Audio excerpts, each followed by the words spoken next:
Speaking of losers, can we talk a little bit about Tiny Mike Johnson, please? Oh, my God. Tiny Johnson. His hair's turning gray before our eyes. So now they're saying, and Mike Johnson's excuse of these new revelations in these emails, which I think are extremely damning, Mike Johnson's now saying the Epstein files are just the shiny object in the room, and it's just a distraction. Yeah. He's trying to. He wishes. Just like Caroline Levitt, he's trying to make excuse after excuse after excuse. The last thing they want is this vote to go through. So here was Mike Johnson's response earlier today to these emails. Have a listen to this. A leader, they don't have any identifiable set of policy solutions for the problems facing the American people. Their party continues to hit all-time historic lows in poll after poll after poll, and many of you have reported on that. These are objective facts. They're utterly lost as a party, and everybody can see it. So what are they doing? They see a shiny object, and they latch onto it. Democrats did not say one word about the Epstein files for the entire Biden presidency. They had all the files in the Biden DOJ. They didn't say a word about it. 4 years, not a word. And suddenly now, they somehow convince themselves that the Epstein files will be damaging to President Trump and Republicans in some way that they've imagined. And so they feign outrage.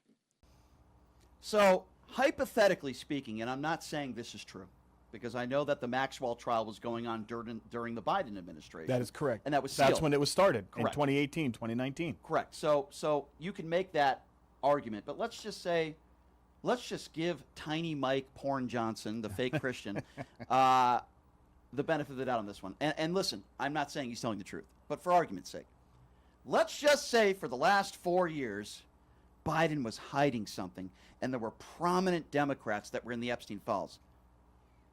It still doesn't change our opinion now. It doesn't change anybody's opinion. If there's Democrats in there, they should be held to account. But you see, Joe Biden wasn't on tape hanging out with, Maxwell and hanging out with Epstein. There are no emails circulating that Joe Biden or Hunter Biden or any of the Bidens were hanging out with Epstein and alleged victims at his house. No, that's all Donald Trump, okay? So your excuse of, why didn't they release it 4 years ago, has no bearing on the conversation right now. Wrong is wrong. If you think it was wrong, and I guess that's what Mike Johnson is saying, I don't even know what he's saying, because Biden, he claims, didn't release it. We shouldn't have to release it? What is the argument being put forth by these MAGA buffoons? That's like saying you get caught coming out of a bank after you just robbed the bank and you have the money in your hand and they're arresting you, and you say, what about my cousin Johnny? He robbed a bank last week and he didn't get arrested. Right. And he was just as guilty as me and nobody arrested him. That makes no sense. Makes absolutely no sense. And that's a whataboutism. Mikey Little Johnson, he probably wants... He looks bad. Yeah, well, they're aging. He looks stressed out. They're aging by the day. When you have to defend every day, when you have no soul and you have no moral compass and you have to defend a 34-count felon and adjudicated rapist, it probably gets to you a little bit, mentally, physically. Representative Stutzman is another moron. He was on CNN earlier today, another right-wing fool. Yeah. Another Trump mushroom gobbler. I think I can say that.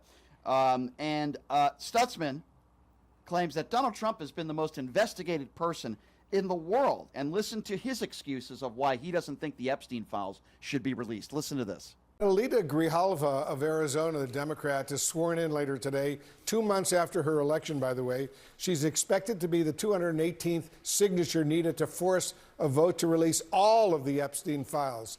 Do you think those files should be released?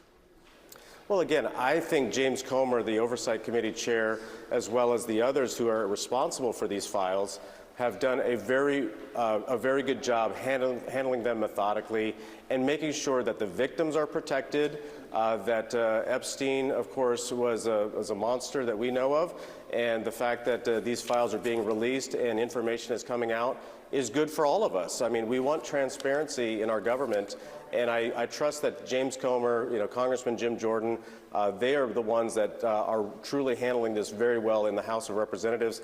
Democrats are doing, their job, of course, as the opposition and making sure that information is out there.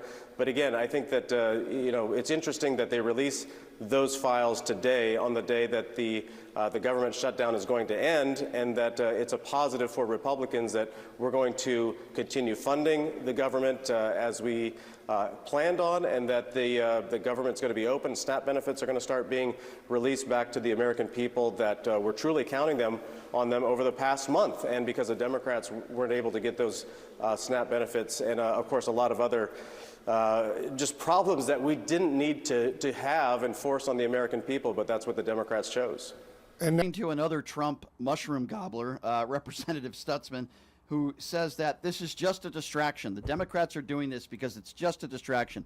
Let's forget about all the victims of Jeffrey Epstein, that animal, and Maxwell. Let's forget about the fact that the Trump administration had put her in a Club Med facility and probably going to pardon her. Let's forget about the fact that Trump is calling everybody stupid if they even talk about Jeffrey Epstein. Let's forget about the fact that there was a private meeting today with Donald Trump and some members of his administration with two women who want the Epstein files to go public. That would be Nancy Mace, the disgrace, and Lauren Beetlejuice Boebert. Let's forget about that. Let's forget about all this Epstein cover-up, which is exactly what it is. It's a major cover-up. Let's forget about the fact that Kash Patel wouldn't even answer direct questions under oath if he ever told Pam Bondi that Trump was in the Epstein files, which clearly he did. It's only a distraction. Let's forget Pam Bondi said it was on my desk. Yeah. They said, what about the list? And she said, oh, the list, it's on my desk. I'm getting ready to read it. But it's a a week distraction. later, I don't believe there's a list. How obvious is that? How big of a lie is that? It's all a distraction. It is Leonard. funny. It's ridiculous. It's a distraction. And he mentioned Democrat. The Democrats this and the Democrats that. He never once mentioned the Supreme Court when he's talking about SNAP benefits and people being fed. He never mentioned the Supreme Court holding it up. It's all a distraction. He said Dems. That's what they're saying. It's just a shiny object. It's a distraction. They're calling the Epstein files a distraction, where there are so many innocent children that were sodomized, where there were so many innocent children that were sex trafficked, probably from Mar-a-Lago. And yet they have the gall to say this is just a distraction. Democrats have been very clear. They want the Epstein files released. If there are no one's hiding. They're not hiding. If there are Democrats in there, they say, so be it. Have you ever heard a Republican talk like that? Have you ever heard a MAGA Republican or a Republican in general say, release the files? We don't care if they're Republicans or Democrats. Very few, if any. Literally, every single Democrat. I'm a Democrat. I consider myself a common sense Democrat, and I say release the files. And if some prominent Democrats have to fall or go to prison or get indicted, then so be it. They shouldn't have been with underage girls, or as they're calling them on TV, kids, children. It's illegal in every state. Now the ages vary, but in this state, if you have sex with a girl under 16 years old in this state, it's a felony. Should talk to Matt Gaetz about that.